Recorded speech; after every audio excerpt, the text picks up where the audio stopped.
If your spirea has dark blotches on the leaves and they're spreading, that's fungal leaf spot.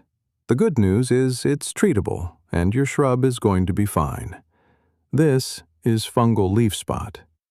Yellow, brown, or black blotches show up on the leaves. They often run together over time. In bad cases, leaves turn yellow or brown and fall off early. It's triggered by cool, moist weather, especially when new leaves are just starting to come in. Wet spring conditions are the most common trigger. Here's what to do. First, pick off the infected leaves you can see and throw them away. Don't compost them. Second, shake out any fallen leaves from the center of the shrub and clear them away too.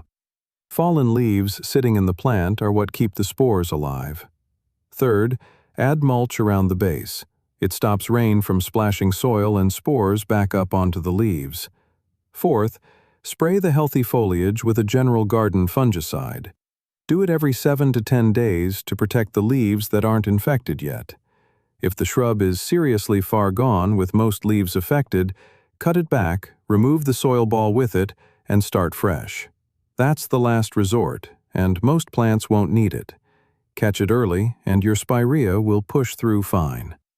If you want more detail on what to look for and what products to use, it's all at Yardener.com. Just search for Spirea problems.